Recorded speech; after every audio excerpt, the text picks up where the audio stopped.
Welcome back to the final part of tonight's show, where Satan is winning major brownie points with this evening's chocolate dish. This picture of chocolates. Is that what you're off? This is torture for Mark. I'm now having my visit from Satan. By the way, I have to tell you that somebody might have been having some of the salted caramel brownies already. I mean, that looks like I took a few pieces. Have you noticed the gap? Okay, I took this I'm fairness, I had a little bit as well. There's a wafer thin piece of brownie. It all depends on how big you call a sliver. It's tiny. You wait till see the damage I'm going to do after we wrap at 7 o'clock. So it's salted caramel? Yeah, salted Brownies. caramel. So basically, the kind of basis of this is your regular chocolate brownie. I'm going to show you a very simple mix for that, and then also the salted caramel piece. So like the beautiful creamy saltiness that you can get from the caramel. Now in here, I've started the process firstly because this takes a little bit of time. The key to a good caramel is your sugar and your golden syrup, and not using a spoon to stir. Because what ends up happening is you end up like curdling it and making a mess of it, and you have to start again. So you're looking for a nice golden colour like this. So even swirling the pan. Yeah, swirling the pan is fine. Okay. Yeah, it's fine. So swirling's allowed, but anything like using a spoon in there will totally disrupt it. Oh, so I have in here 60-40. So 60 grams of caster sugar and 40 grams of golden syrup. Okay. And to that then I add, so just butter and cream. So all the good stuff. No wonder it's So we go delicious. straight in with that. And what happens is this creates like a beautiful kind of toffee sauce. So it's really good. Okay, and the butter and cream were just combined there? Yeah, just in there, butter and cream. So we have 50 grams or 50 ml of cream, and we have 15 grams of butter swirled in. So it's okay to stir it with the spoon once it's Once melted it goes to a good straight in, consistency. yeah. Okay. But you could add kind of flavors if you like. You know, if you like kind of like an orange flavor of, you know, chocolate orange, you could add like a little bit of orange juice to this, which could flavor it nicely. You could add kind of herbs and spices if you like vanilla in as well. It's really, really good. And that's literally it. And would that be if you wanted to do your own homemade caramel sauce just for ice cream or something? Would that exactly be the same thing? The exact same thing, Karen. Yeah, exactly. And that's it. Look.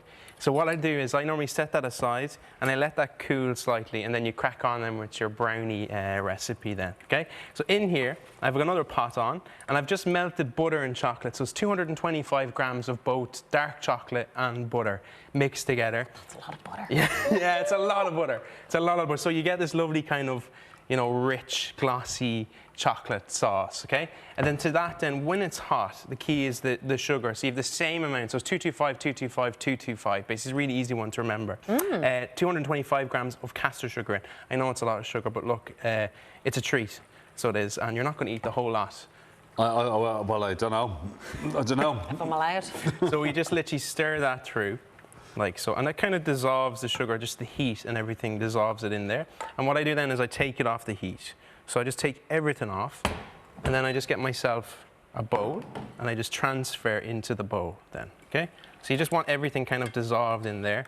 And transferring into the bowl kind of cools the mixture, which is exactly what you're looking to do.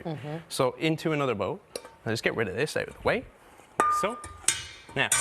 And then what we'll do is we'll go then with our eggs. So there's 4 eggs to this, and you just need a whisk. So it's quite easy to kind of work this out, Karen. And what we'll do is we go one by one. So each egg one at a time, basically. So one in, give it a little whisk. Mind you don't drop it in like me. Some of the chocolate's gone already. And you go straight in, and then you go one by one, eggs in like so. So you just give it a quick whisk. It doesn't have to have cooled down the mixture. It's okay to still be warm. It's okay to still be warm. You've got to work quick though, Karen. Otherwise you end up with like scrambled eggs, and then it's a bit of a nightmare and a bit of a mess to work with as well. Okay. So whisking, and you'll notice that every time you whisk, it thickens and go again. So work quick. Yeah, it's really good. Yeah. So there we go. So there's no answering your phone when you put those eggs in. Yeah, I know. Chocolate scrambled eggs doesn't sound very appealing. Yeah, exactly. Well, it's funny you say that. My mum rings me the whole time. Whenever I'm making something like this, she rings me. Knows. It's actually her birthday. Can I mention her birthday? Yeah. It's her birthday. She's 80 today. Whoa. I'm only messing. No, she's not 80. She's not 80 though. You are the devil. How dare you age your mother? No, she's great. She's brilliant. No, she's Yeah. My sister and herself, they share very close together. They're both their birthdays, so happy birthday. Okay. Oh, lovely. Well, you better mention your sister as well then. Oh, happy birthday, Sarah, as well, yeah. Now, so all your... So you said she's 80, you're going to get a very No, she's 21, special don't worry. dinner. 21 plus that. And is she doing anything nice tonight, you know? I don't think so. I hope my dad's cooking for her. That's all I hope. Yeah, Okay. Yeah. Send her brownie. No. Okay, flour next. So flour's in next. So it's just plain flour, and we go straight in. So 125 grams of that. Okay. And you just whisk that in. So it's like 225, 225, 225, 125. Yeah, exactly. And then 4 eggs. And 4 actually, eggs. yeah, it's so easy to remember. And then just literally work your way with the whisk in this. Try not to make a mess at the same time as well. Okay. And your mixture kind of comes together, thickens nicely. There's no curdle, little bits of egg in here or nothing. It's just a nice kind of smooth mixture in that sense. Lovely. Yeah, there you go. Do you have to leave that to set, or can it go straight into the You can go straight in. It's the beauty about this. It doesn't have to set or anything, Martin. No, so you can go straight into the oven. So I'll just show you the kind of salted caramel part now. So this is literally it. You go into your tin, like so. So once it's mixed nicely, straight in like that. And then the salted caramel bit. So if you let it cool, then you can swirl salted caramel goodness into this. So you just get your salted caramel sauce. And what I do is I kind of just swirl it all in. Like so. Oh, lovely. So good, isn't it? Fab. I'm starving, to be honest with you. Like, could you not have done this last month, or waited until Easter was over? Wait, what would you prefer? Bacon and cabbage, would you? A good bit of bacon and cabbage. I'll think of you next day, all right? I'll think of you next day. Now, I'm a savage for bacon and cabbage. God bless. and then the Britain. salt. This is the key. Malden sea salt, or if you can get good Irish sea salt, there's Achill sea salt as well. Salt and chocolate and caramel. Think of the lovely flavours of it. This goes into the oven, 180 degrees, 25 minutes. It's so quick, but you let it cool for an hour once it comes out, okay? So that's the key to it. And you end up then with something lovely and fudgy on the inside. I love fudgy brownies. Yeah. It's my favourite kind They're of just kind of rubbing it in, flavour. so they are. So I'll here, do the taste test. You for do the tasting, right? I Yeah. have to taste as well. By the way, tell us about the new restaurant. Oh, yeah, it just opened in the city centre in Dublin on Richmond Street, Wildflower Restaurant, yeah. Okay. Congratulations. Thank you. 5 weeks in, wow. all the guys are flying it. You know, it's such a kind of big step up from what I did in London. Like in London, we sat 20 guests. In Dublin, we were able to do 80 a night, so it's crazy. Fantastic.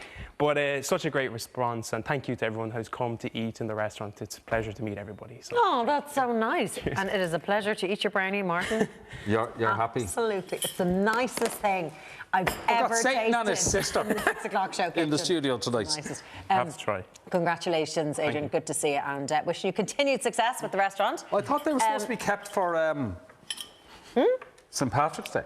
La la la, whatever. Yeah, I've no whatever. bad habits to give up during Lent, as you know. Now that's all we've time for tonight. A massive thank you to our guests, Elle Henderson, Conor Pope and Andy Cullen, and of course Adrian for the delicious brownies tonight.